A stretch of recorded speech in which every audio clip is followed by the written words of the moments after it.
Hi guys, मैं हूं अजय कंबोज और आज मैं बात करूंगा आरटीआई से related right to information act के अंदर। मैंने एक क्वेरी डाली थी मिनिस्ट्री ऑफ आयुष को रिगार्डिंग कि क्या सेल और परचेज के लिए अगर हम आयुर्वेदिक, सिद्धा और यूनानी मेडिसिन की सेल और परचेज में जाते हैं तो क्या उसके लिए हमें किसी तरह के लाइसेंस की जरूरत होती है या नहीं होती है।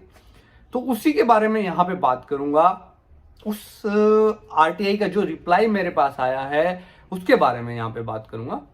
तो जो रिप्लाई आया है वो कुछ इस तरह है। Dear sir, I am to refer to your request for information under RTI act 2005 received with letter dated 2010-2021 and to say that the information sought by you is not available with the Ministry of Ayush। उनका कहने का मतलब है जो हमें आपका information request मिला है आरटीआई के अंतर्गत, तो जो इंफॉर्मेशन आप मांग रहे हो उनका हमारे पास कोई रिप्लाई नहीं है, वो इंफॉर्मेशन हमारे पास अवेलेबल नहीं है।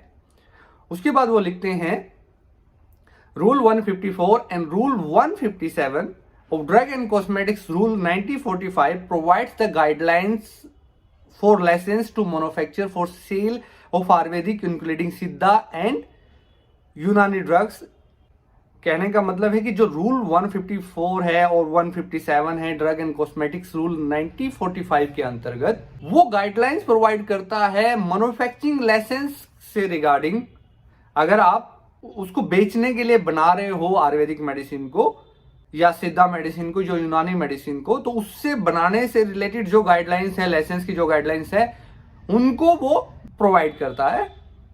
उससे आगे है and rule 158b provide guidelines for issue of license with respect to Ayurveda, Siddha or Unani drugs under section 3A and 3H 2 of Drug and Cosmetics Act 1940 and enforcement of these legal provisions of Drugs and Cosmetics Act 1940 and rules 1945 is vested with the concerned state licensing authority।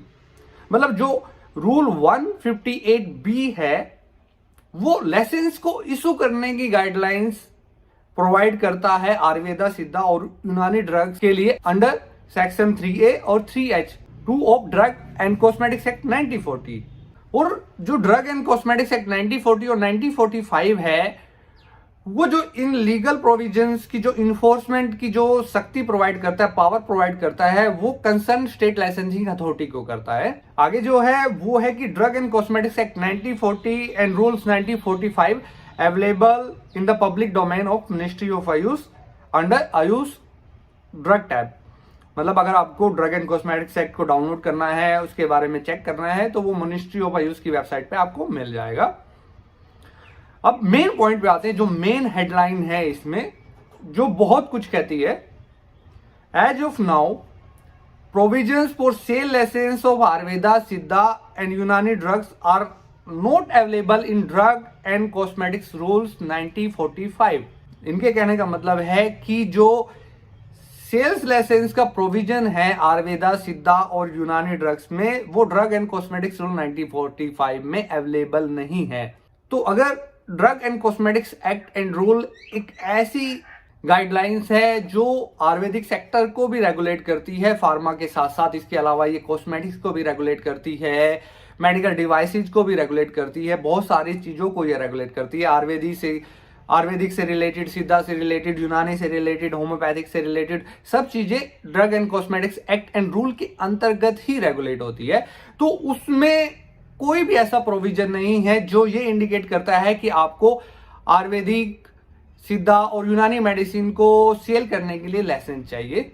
इससे पहले भी मैं बहुत सारे video में discuss कर चुका हूं।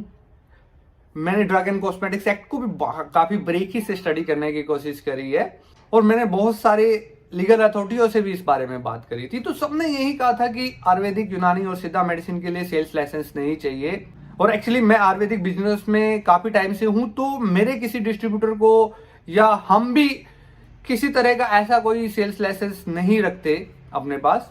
कुछ प्रोडक्ट हमारे पास फूड के आते हैं तो हम एफएसएसआई का लाइसेंस रखते हैं अपनी मार्केटिंग डिवीजन के लिए। जो हमारी मैन्युफैक्चरिंग डिवीजन है उसमें तो मैन्युफैक्चरिंग लाइसेंस हमारे पास होता ही है।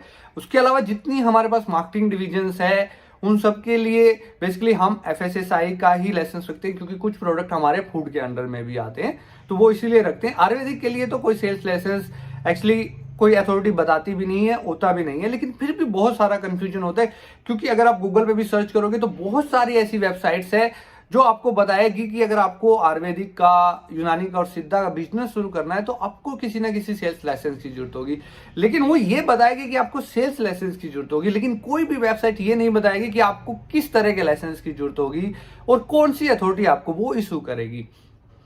जब ड्रग एंड कॉस्मेटिक्स रूल में ही ऐसा कोई रूल नहीं है, ऐसा कोई प्रोविजन नहीं है जो ये कहता हो कि आपको सेल्स लाइसेंस की जरूरत है, तो उसका मतलब यही होता है कि जब भी आप आयुर्वेदिक मेडिसिन, यूनानी और सिद्धा मेडिसिन का बिजनेस शुरू करने जाते हो तो आपको किसी तरह के सेल्स लाइसेंस की जरूरत नहीं पड़ती। उम्मीद करता हूं ये इंफॉर्मेशन आपको अच्छी लगी होगी। Thanks for watching.